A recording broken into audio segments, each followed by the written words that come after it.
It's all good, though. It's all good. So, hey, let me start out with a quick story. Story time with Rob. It's the parable of the donkey. Anybody heard this one? Okay, cool. So there was this really poor man, right? And so he had to travel from one city to the next city, but in going from city to city, he had to go past these guards that were guarding the city that he was going to. Follow me? Okay, cool. So, and the man had this donkey with him. And so this poor guy, these guards was like, okay, cool, this guy coming through with this donkey. So the guys come through the donkey. He gets, they search him. They let him in the city. No big deal. Cool. So the guy came like weekly. And the same guards, noticed, man, this guy's starting to dress a little better. He got some nice Nikes on, and you know what I'm saying? He got a nice little polo shirt on. I mean, he's a different dude than what we've been seeing all these months, right? So it's like, he must be smuggling something, right? He must be a criminal, right? So they start searching him, the donkey, no problem. Guy goes through. So they notice, oh man, the guy lives on this hill. This guy got a badass house, man. I'm like, yo, he gotta be smuggling something, right? So again, they stepped up their efforts. He coming through, meet the guards, got his donkey, they search him, they find nothing, and he goes on, right? So like 20 years later, like one of the guards retired, right? And he sees the old guy, in the city. And he was like, hey man, listen, I'm not a guard anymore, but can you please tell me what you were smuggling back and forth? I know you were doing something. And he was like, hey, listen, I promise you, I can't arrest you. I'm not in that job anymore. So the guy says, I was selling donkeys. Boom, boom, right? So what's the moral of the story, right? Some things are right in front of you in plain sight, right? And you overlook it because you see it as trivial. You say, oh, that's just a donkey. But that meant money for him. That was riches. That was, legacy for this man, right? But these folks overlooked it because it was just a donkey. So, right? So I say that to say, don't overlook the obvious stuff that's in front of you in your work. All right, cool. So,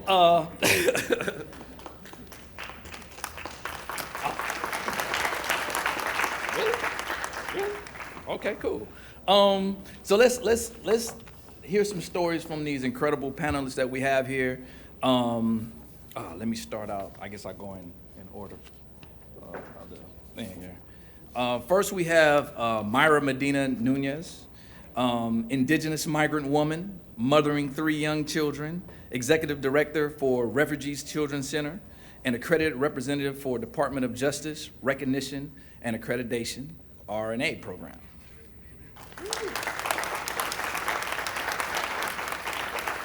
Next, we have Christopher Harriet. Christopher Harriet is a licensed marriage and family therapist specializing in areas of depression and grief, trauma therapy, race-based traumatic stress counseling. Thank you, we need that up here. He holds degrees in speech communication, drama arts, and a Master of Science in Counseling. Additionally, he's been granted a California Pupil Personal Credential for School Counseling. Born and raised in NYC, stop it. Christopher was already exposed to many different people, cultures, ethnicities, even before moving to California 30 years ago. He's also had the privilege to travel and visit other countries such as Germany and the United Kingdom to further these cultural diverse experiences. In addition to his almost 14 years as a practicing counselor and psychotherapist, he has also taught speech communication classes at California State University Northridge. Matadors? Okay, cool. And psychology, a bunch of Matadors here. And psychology courses at Phillips Graduate University. Before joining the world of psychology, Christopher enjoyed a prior 11-year career in the entertainment industry as a performer and worked in DVD post-production, asset management for Sony Pictures and Columbia TriStar, say that 3 times fast. And Christopher currently operates his own private practice, The Healing Chariot. continuing to do his work, do the work he loves, supporting others to authentically connect with themselves and the world around them, Christopher Harriet.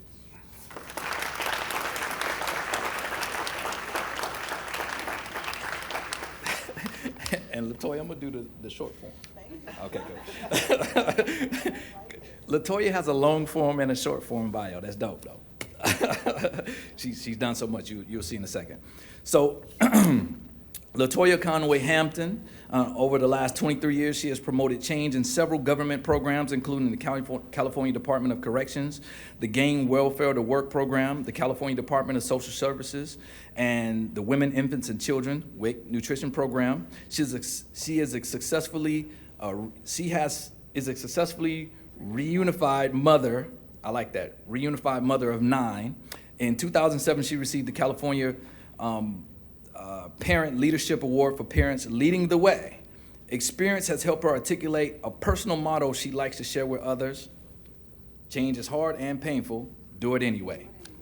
Currently, LaToya works with coaching women and girls as well as women all over the world, which are battling with substance abuse, mental health, domestic violence, HIV issues, with her worldwide online coaching sessions that can be found at latoyahampton.com. She plans to inspire and motivate. While Ms. Conway Hampton has achieved great success as an advocate for victims of domestic violence, she now seeks to expand her reach and resources to meet the needs for the increasing number of domestic violence victims in Los Angeles County by her online coaching sessions and book series, Now I Know. She will achieve this objective through the nonprofit organization she founded, August 3, 2011. There it is. Two Lifestyles Incorporated. LaToya focuses on community work, providing motivational presentations, training, and education in substance abuse, mental health, domestic violence, and HIV issues. She provided substance abuse assessments for child welfare systems and facilitated crisis interventions for perpetrators and survivors of domestic violence in women's drug treatment program. Please welcome LaToya Conway Hampton.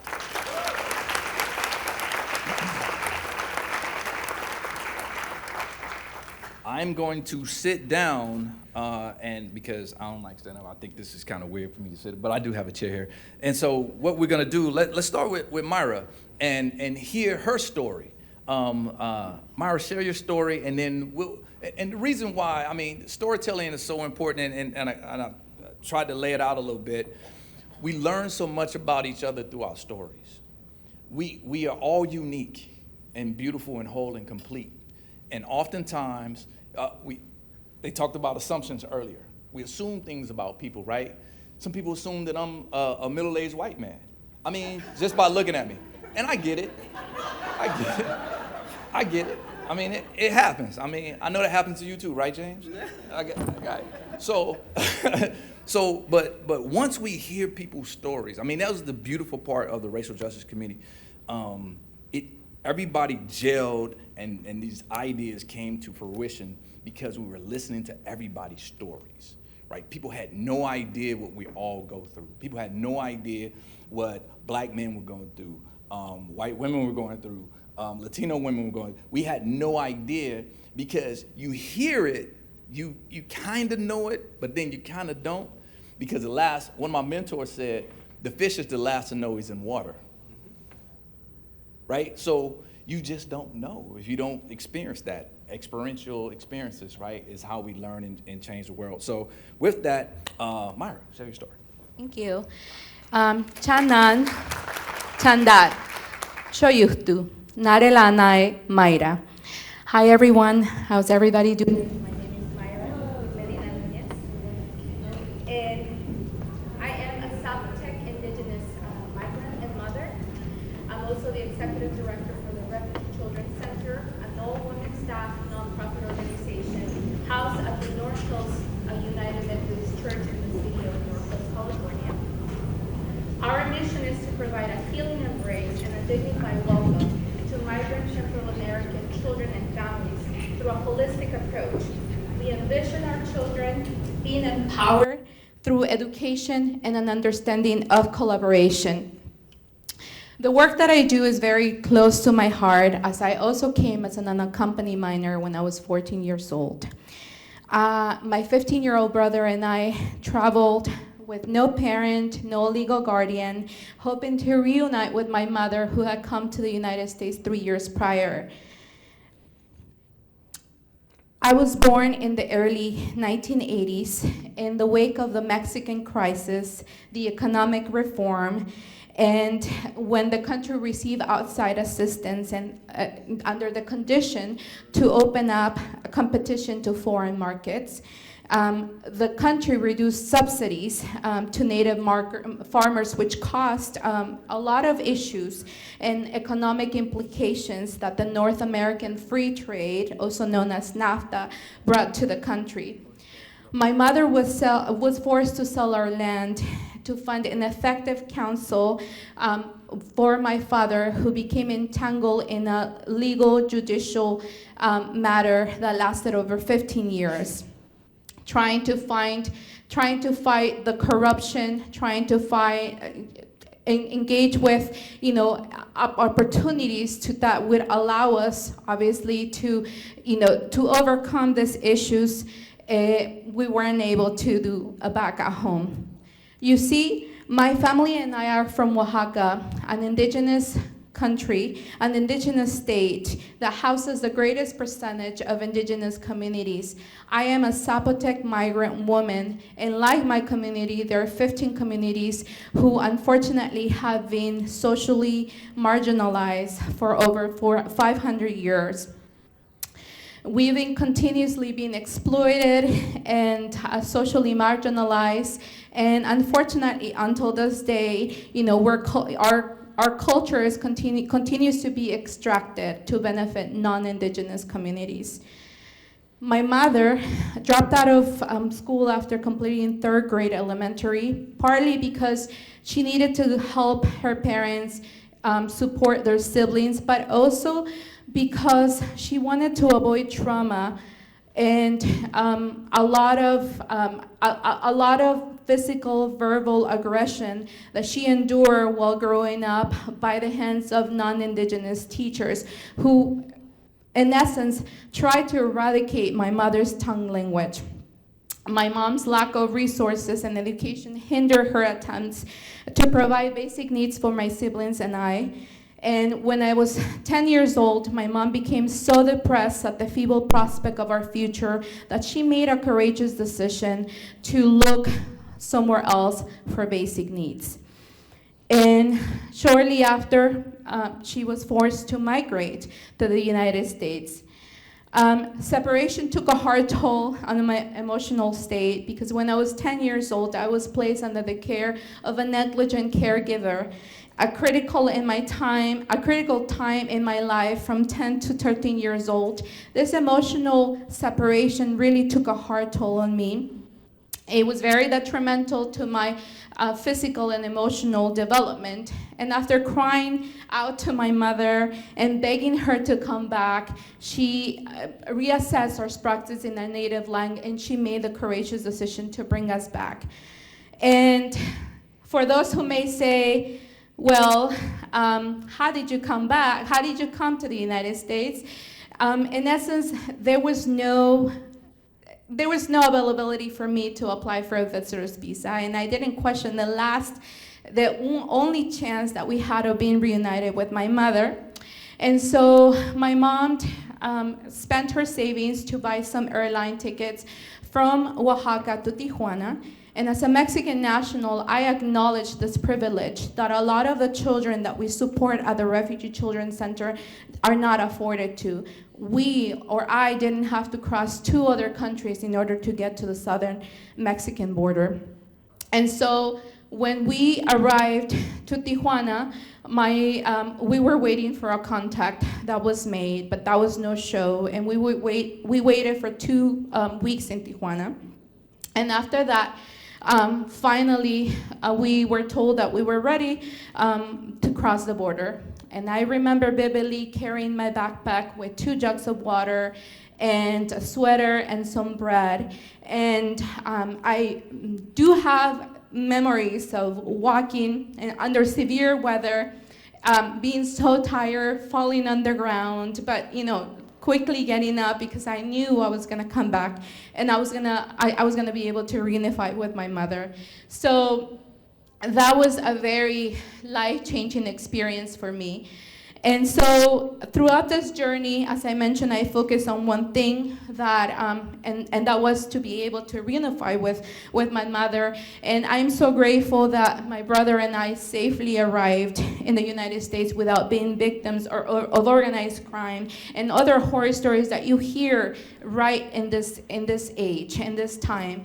And so with that, I became very aware, of this emotional trauma, this family reunification, and we were finally here in the United States, but that didn't mean that, everything was gonna be perfect now, right? So we have that emotional reunification with my mother, and then the painful reality that now we had to go through an unresolved immigration status that really caused me to be detained and incarcerated for a time, coupled with eviction issues, with high cost of living, with difficulties really navigating higher education, not really having anyone in my family to really guide me to be able to graduate from school, from college. Nevertheless, I was really determined to be able to fight against all odds, and with a lot of hard work, in 2010, I was able to transfer from a community college to one of the most prestigious schools in the country, and I was able to be accepted to UCLA, and during 21 months, I looked for ways to really raise up funds to cover my tuition. I was a non-traditional student. I was a parent with dependents. I was involved in my community, faith-based organizations. And during those 21 months, I really skipped meals. I looked for ways, to apply for financial grants. For financial scholarships. I really deprived myself for, rest and social life, and and I didn't qualify for any of the federal, any of the state, aid, and it really is difficult to navigate higher education with no system and no help. Even though I was way under the poverty line, none of that was accessible to me. So finally, in 2012, I graduated with a BA major and 2 minors when there was no DACA yet and there was no DREAM Act available. Though some would say I made it now because I am, after so many years, I'm finally a naturalized US citizen. I have an education. I work for a cause. Thank you. That brings me satisfaction, sense of purpose, and a salary. I've come through so much that I don't think a lot of people go, simply because, of their race, ethnicity, socioeconomic backgrounds, things that we've been discussing in this conference. And, I hold so much gratitude in my heart for all I've gone through, but I also question, right, people and places, institutions that perpetuate these inequalities, and though my story can be an inspiration to some, it's not to be romanticized. People shouldn't have to go through all that I went, right, in order to make it or to have a dignified life in the United States. And so sometimes, there's those up and downs in an emotional state where I really look down to my obstacle path and I say, the playfield is not equal for women like me, It is not. It's full of hoops and loops, and, thinking like there should be more educational opportunities for BIPOC youth. There should be a way for indigenous folks to migrate safely in the United States. I wonder how we can all, as a community, contribute to policy, environmental, and economic change.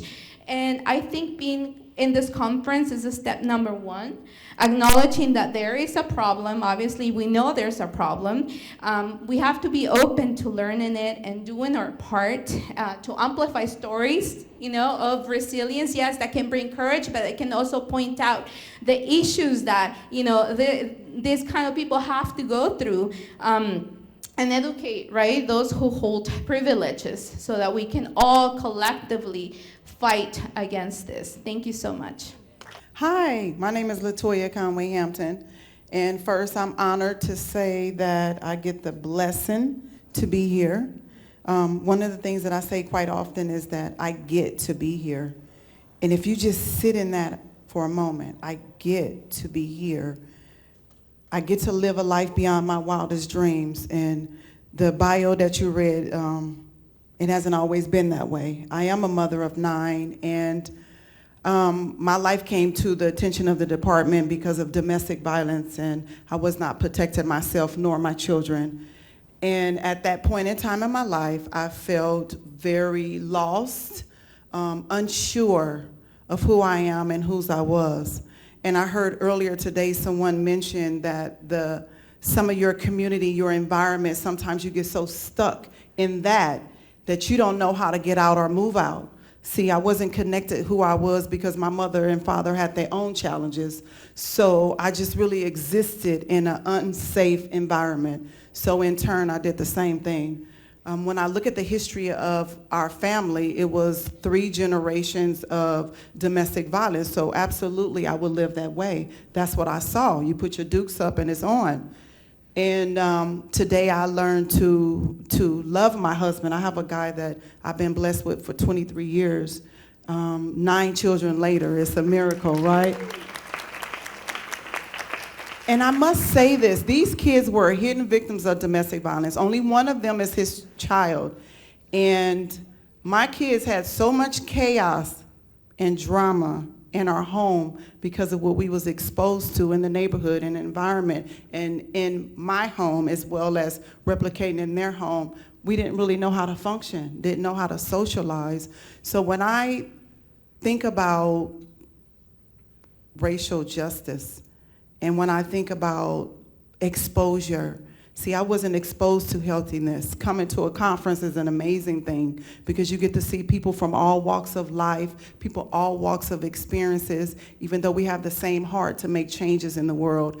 And I know last week was a Social Worker Appreciation Week, and I want to celebrate the social workers in the room that I know and love.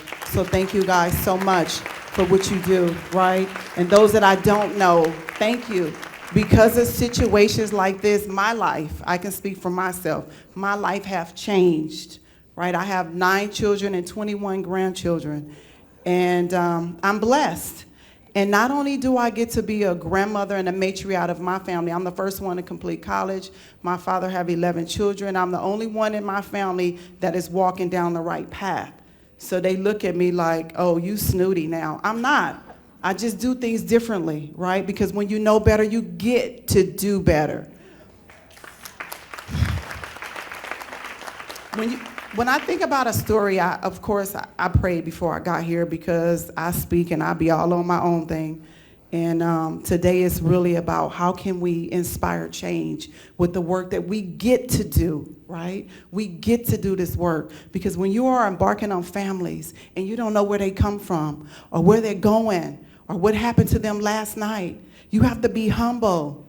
You have to be willing and you have to be understanding. And I'm going to use the word have to be because there's no other way.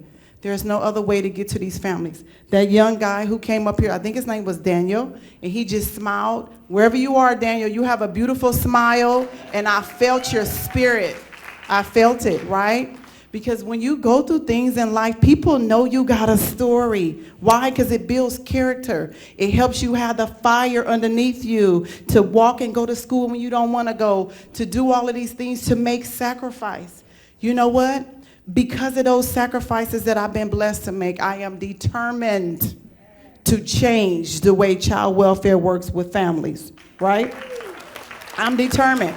And that means I'm their bridge, and sometimes they might say, get on the other side, right? Because I'm willing to be that voice of the families and the department to help move forward, because at the end of the day, the children are the one who suffer. How do I know? Because I have 7 living children, and they all just as crazy as all get out, right? And I can say that, I'm their mother, it's okay. And why is because mom was all crazy as all get out. But I had a social worker that reached out to me and said, you know what, you don't have to live like that. You know what, Mr. Toya, I'm proud of you. I never forget this guy, I don't know, he'll kill me. But anyway, he was my social worker who came. And when he came to the house, he started pointing out my strengths. See, nobody ever told me I did things right. Everything I did was wrong. I was special. You need to be on the yellow bus. That's what I heard. And because that came from my stepfather first.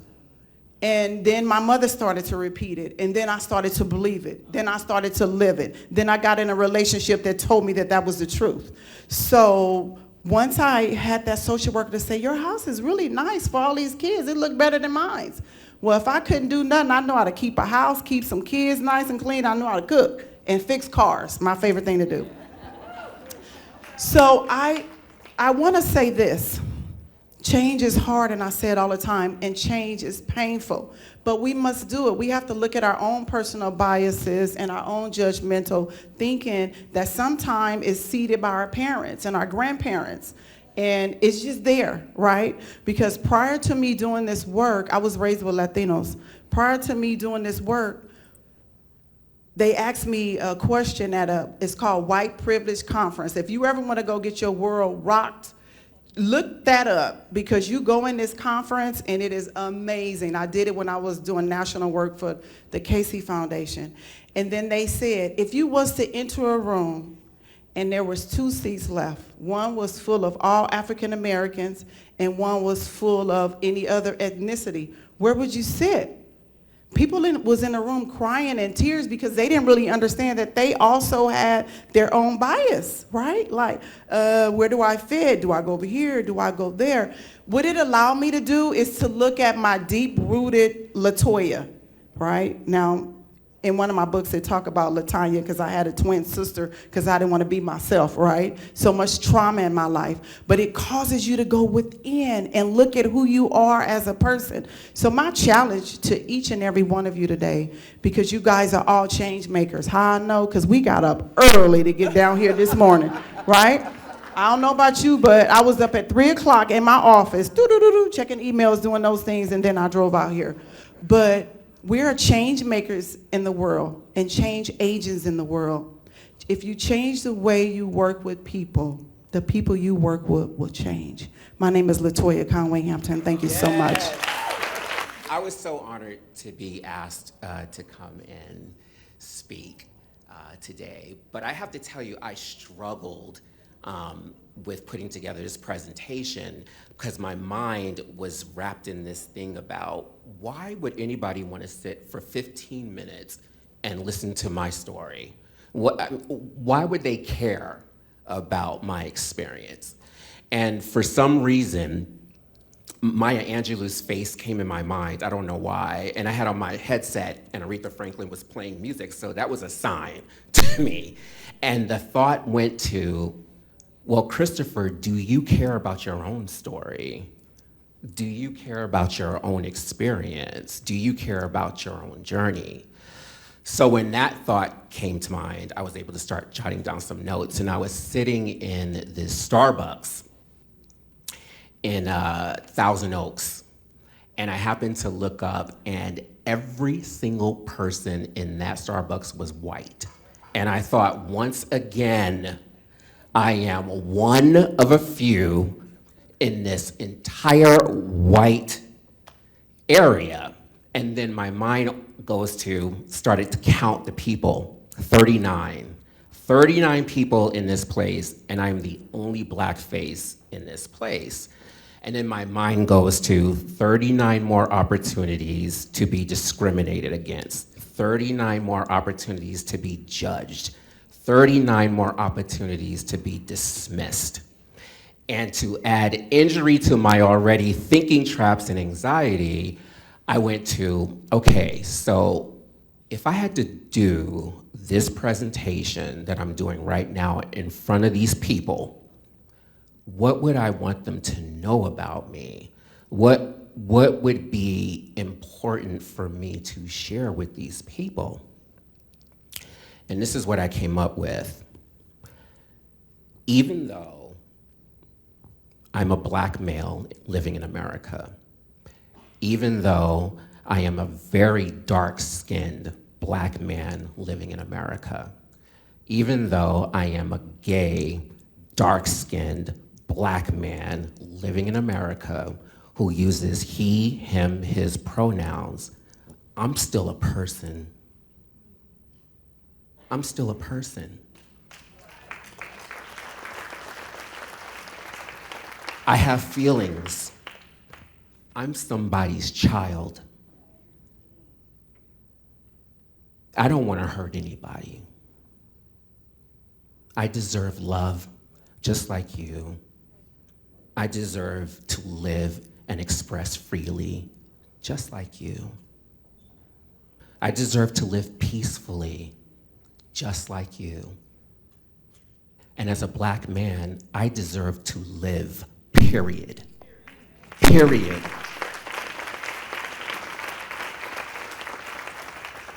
I think the hardest part of my journey in life is that the beginning stages of my life, I didn't believe any of that stuff.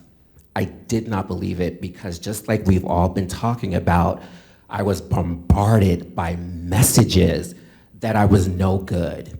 I was bombarded by messages that I was a piece of trash. And when I was old enough to understand sexuality, I was doomed because I was gay. So I had all of these things stacked against me from the time I came out of my mother's womb. I was doomed. About 4 years ago, something sort of unexpected happened to me. And I'm still trying to process this today. So 4 years ago, I actually went out on a date with a white guy. And I'm still trying to process this today because I married this white guy.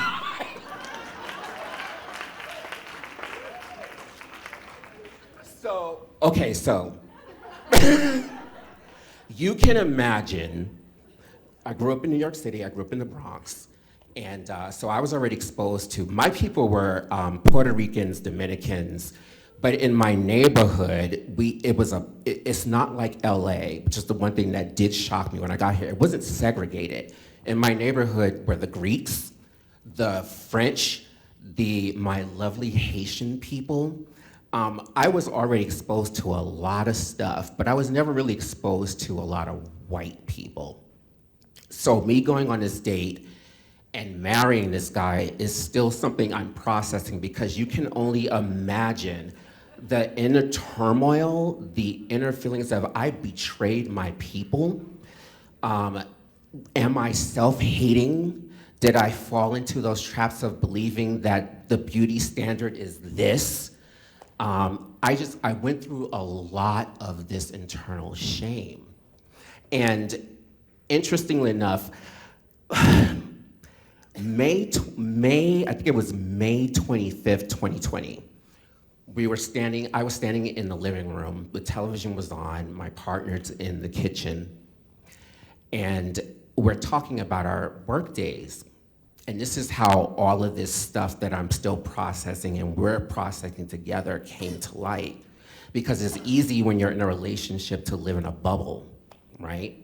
Until somebody bursts your bubble, and my bubble was burst that day. We're talking, and I just happened to turn towards the television, and I saw George Floyd being killed by Derek Chauvin. And out of reflex, I just went, can I say the F word? Shit. Nobody cares about us. I'm screaming this and I'm crying. And my partner's just looking at me and I'm just having this reaction and it's going on for days. And the worst part about this was my partner said nothing. Nothing. Every time I brought it up, every time I had a reaction, every time I had an emotion about it, he said nothing. And so my mind goes to this place of he just doesn't give a shit. He doesn't care, which we know that isn't the truth. Because when I finally was able to share with him authentically, I feel like you are not listening, you don't care, what is going on? And he looked at me and he said, Christopher, I don't know what to say. I don't know what to say about this. I'm afraid that if I say anything, I'm gonna say the wrong thing and make it worse. I stopped myself, I took a breath, I looked at him and I said, thank you, because now a conversation can happen. Lots of conversations happened after that because it became very clear to me that my partner did not see me as Black. That's weird. I mean, look here. He did not see me as a Black man living in America. He saw me as Christopher Harriet, the person he loves, which is great for the romantic part of our relationship. But it sucks royally for all those other times that he cannot understand. When you're in the car and you're driving, I'm in the car with you and you're speeding, I get scared because if we get pulled over by a cop, my life is in danger. It sucks for the times when he doesn't realize when we go to a restaurant together, the waiter ignores the hell out of me. He gets the order first, he gets the check. It's like I'm not even sitting there. He doesn't understand the times that when we go to a Costco, we're walking to that entrance together. He can walk through that entrance and not show his Costco membership card whatsoever. All of a sudden, there's this hypervigilance when I go through, where's your card? I have to show proof that I deserve to walk through that door. So he doesn't really get to understand any of that stuff, and that's why these conversations started to become very, very important. I remember one time we were watching yet another really terrible story on TV about a Black person being killed by a policeman. And I looked at him and I said, you know that can happen to me, right? And he says, nah, that could never happen to you. And before he finished that sentence, I looked him dead in the face and I said, the cops don't give a shit if I'm well-spoken, if I'm versed, if I'm educated, if I have multiple degrees. All they're gonna see is this. And you have to not only understand that, you have to believe it. You have to believe it. We don't have the luxury anymore of not seeing our differences. I care about you because you love me, but you have to see me as a Black man living in America. Because if you don't, this isn't gonna work. It's not gonna work. And looking at our differences doesn't mean you're judging it. You get to look at it and appreciate it and understand when I tell you, I don't want to go back to that restaurant in Santa Barbara because I don't feel comfortable. Those people make me feel like I don't belong. And if you love me, you will understand that. I'm getting like really emotional.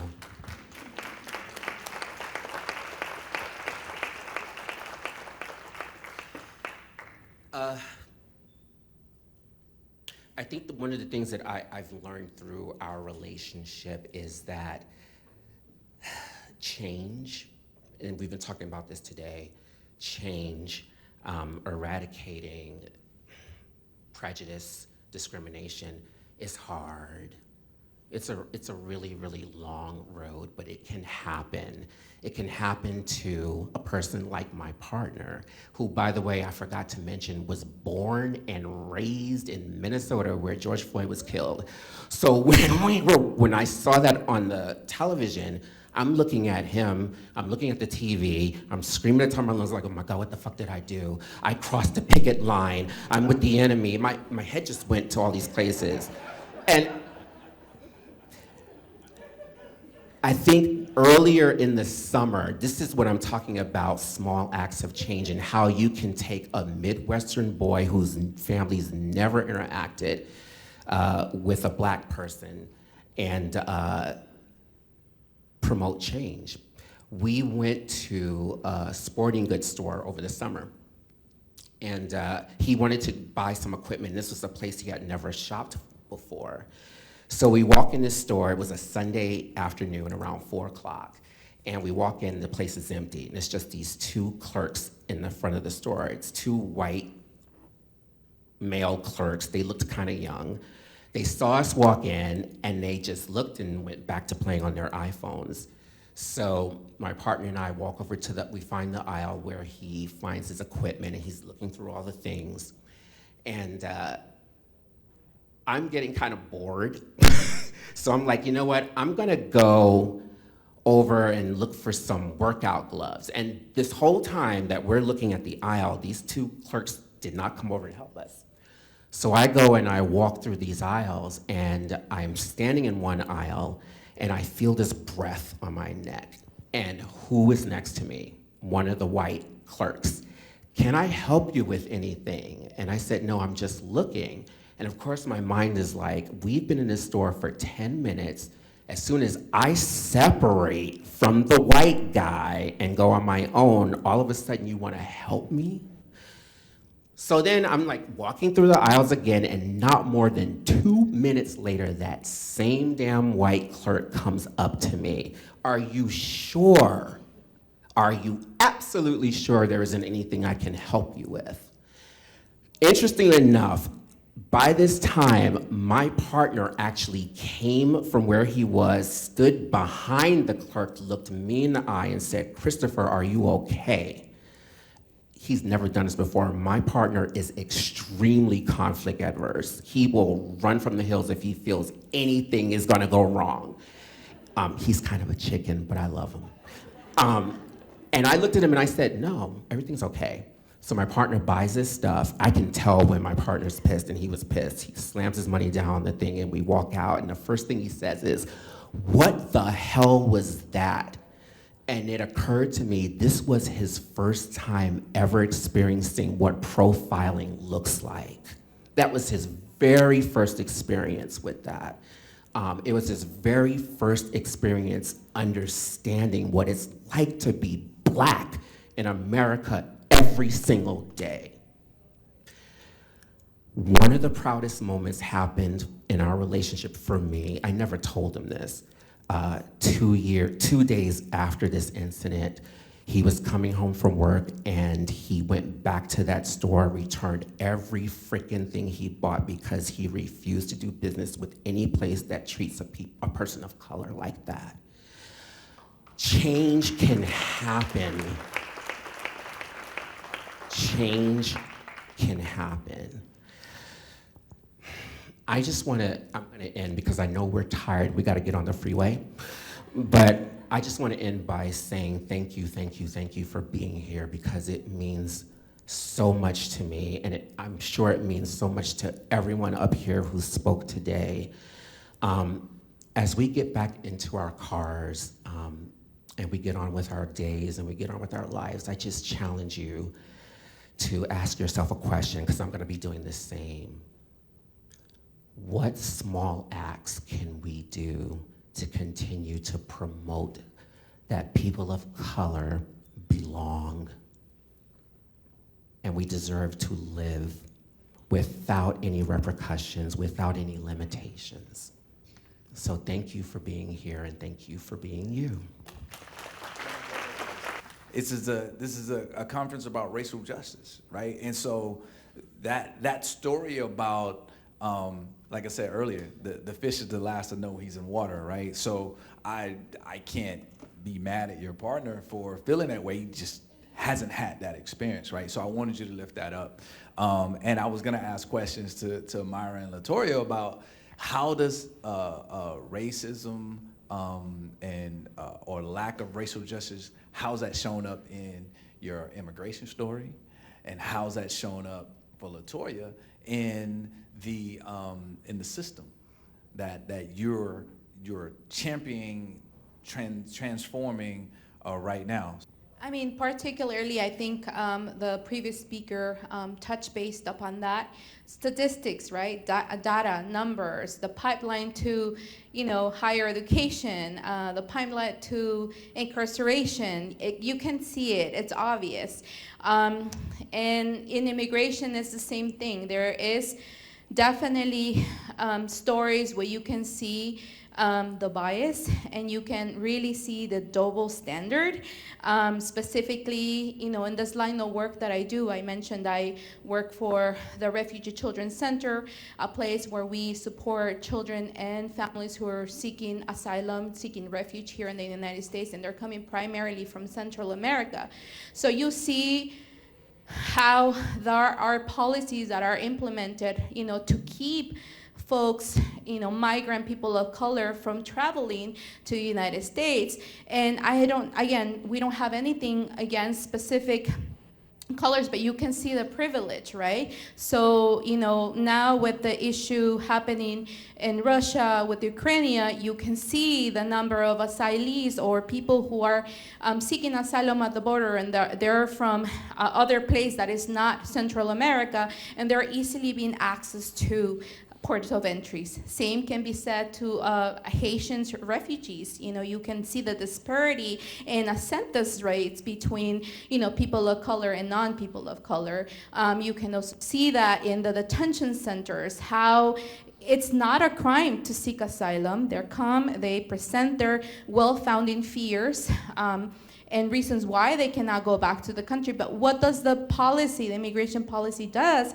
Incarcerates, detains people for a prolonged amount of times without really them not committing any crime. So you can see this over again in the work that we do, and it is sometimes very, tiring and depressing sometimes, but as we all said, we're all here trying to make a change, so we focus on the positive, on the things that we can do, not on the things that we cannot control. But that's not to say that we should not push for policies that can be more, accepting of BIPOC migrants and refugees.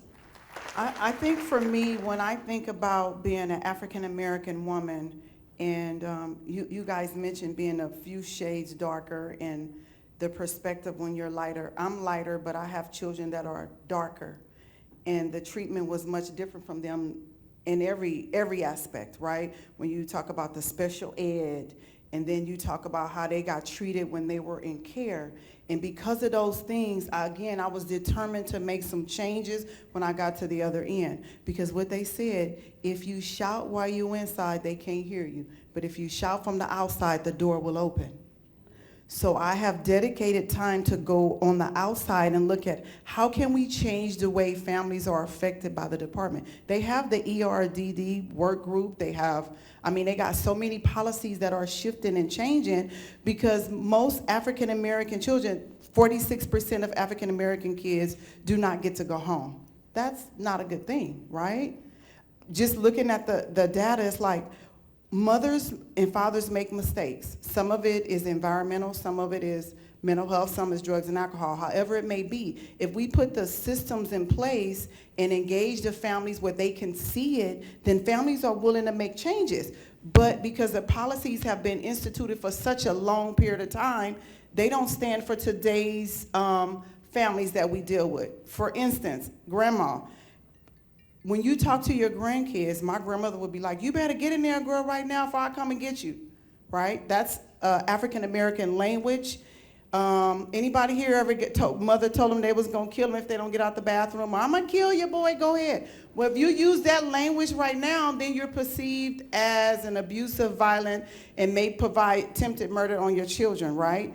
But then what it's doing is, for me, is setting up a trend where the families don't have any power anymore. And then what they do, then they get upset, and then all of the other unhealthy behaviors begin to come out. And then guess what? Now the family is in the system. They're not coming home because mom popped the kids with a chancla, if you will, right? So really, I just really think about how did it affect institutionally? How did it affect my parenting? Because as you see, I'm almost 6 feet tall and kind of a big woman. And if I wasn't on a microphone, you could still hear me outside. But I think that when I speak with authority, and sometimes I'm perceived as an aggressive woman, right? Just because I'm tall and my voice, it's my passion, I promise. I'm a really nice person. But, you know, so I think that when it comes to the department and how it played out for me, my social worker was scared when they detained my children. I saw 2 security guards coming around the corner, and I grabbed my son's car seat. And she said, well, we just want to talk to him. And I said, well, he can't talk. What you grabbing his car seat for? You know, and she said, ma'am, we just want to evaluate him. Well, they did go in and they never came out.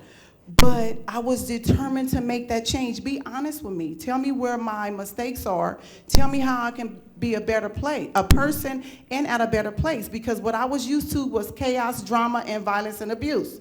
So to be a mother and be successful and learn how to live effectively is a process. And it starts with our social workers coming in and supporting the family, saying, you know what, you messed up here, but why don't you come and try this?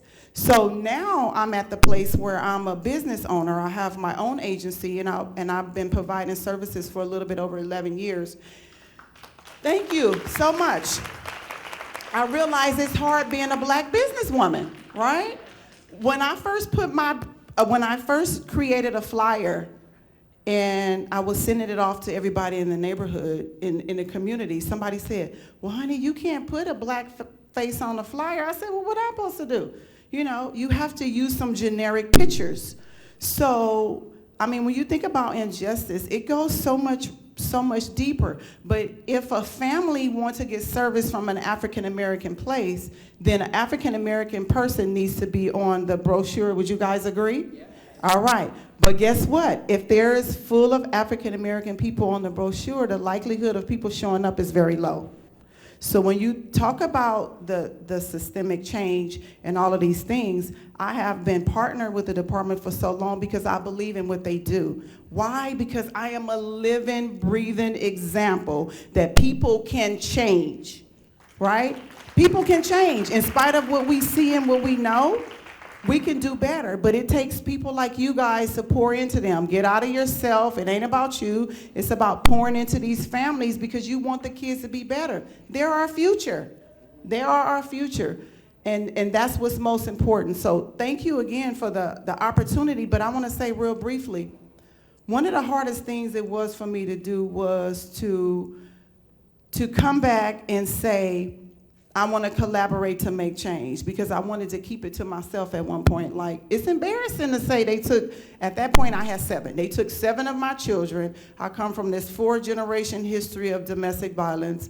My mother was in an abusive relationship who her boyfriend assaulted me for 6 years, and she didn't believe me. So I had this vision. I want to go back and help all of the women that experienced what I experienced. But what I realized is it's so much deeper than that. It's so much deeper than just reaching the family, because if the system don't change, the policies and practices don't change, the work that we're doing with the families won't work, because the people sit up at the higher up. The information has to go up and it has to go down. The practice has to go up and it has to come down. And what I see is that they're making effort to make that happen with all of the ERDD work and allowing us to come in and sit at the table and have some conversation. I mean, there's still work to be done because there's a climate and culture, but that takes time. But again, programs like this expose other people to things that they had no clue to happen, right? So thank you. So I hope you guys got a chance to experience the importance of storing and the importance of stories in not just building bridges, because building bridges is something that folks say all the time, but it's shiny, right? People can see it, right? You can see a bridge. But I'm talking about digging tunnels. I'm talking about going deep. I'm talking about connecting, right? That's depth. That's the stuff that people don't see, but the connections are there, right? So we dig in tunnels, right? The last thing, a couple of things I want to say is, how do these stories shift, evolve, and transform your perspectives of people? Not just of people, but their situations, of what they're going through, what they're dealing with. Again, going back to, we make these assumptions of what we see. And I know y'all still assuming that I'm this white dude, but I'm not. I'm not. It's okay. My aim, not hope, I trust and I have faith that these stories inspired you for action toward transformational change. Don't just take what you heard and be like, oh, that was a nice story. No, incorporate it in what you do. Incorporate it in your work. Incorporate it in your programs. Incorporate it in the things that you are doing for the people that you are serving that need your help, that need those resources, that are struggling, right? Inspiring you to change. And the last thing I'll say is, who do you become in this process? Who do you become in the process of hearing what you heard, thinking about what you're gonna think about, thinking about your space in the world that you can make change? Who do you become in that process, right? Because you can't be the same and make change. You can't transform and be the same, right? A caterpillar cannot do the things caterpillars do when he's a butterfly, right? So cool. So how do we rise up? How do we ride the energy of the day? How do we ride the frequency of the day and of these stories, right? And so before we leave, I was gonna tell another story, but I don't think we have time. Okay, I'll tell another story. Okay, I'll make it quick because there's another video we want you guys to see before you leave here. Story of the stone cutter. Anybody heard that one? Nobody heard the story of the stone cutter? Okay, cool. So there was a stone cutter, right? And he was very good at what he did, right? But he walked past this rich guy's house, and he was like, wow, man, it must be nice to be rich. Man, I want to be rich. And all of a sudden, he was a rich guy. And all these people loved him and hated him at the same time. But he was a rich guy. And then he looked out his window, and there's this political figure going by, being carried by these people, right? And he was like, and everybody along the road were bowing to this real high official. He was like, man, it must be nice to be a real high official. I want to be a high official. And then he was, right? So now he's being carried like that high official, but it's hot that day, right? And the sun is killing this dude, and he's sweating out his guayabera and all that stuff. And he's like, man, it must be powerful to be the sun. I want to be the sun. And all of a sudden, he was the sun. And he was like, wow, and he was burning up stuff, and because he was a son. But then he looked down, and there's a spot of this storm cloud, and everything underneath the storm cloud was cool. And he was like, wow, that's pretty powerful that the storm cloud can block me, the sun. He said, I want to be a storm cloud. So then he became a storm cloud, and he was like flooding stuff all over the place, and people were hating the storm, and he was like, yo, and all of a sudden, the storm cloud started breaking up. And he was like, man, that's the wind. It must be powerful that the wind can break up a storm cloud. He said, I want to be the wind. So then he became the wind, right? So he's blowing shit over, and everybody's like, yo, what's up with this wind? And then it was like, yo, he's feeling powerful. And then there was a stone and that the wind couldn't touch. And he was like, wow, that must be pretty powerful. I'm the wind, and this stone is not even worried about me. And then he became the stone. He's like, yeah, I'm pretty powerful now. And then all of a sudden, he was like, nobody can touch me. But he felt himself being transformed in that moment. And he looked down, and there was a stone cutter.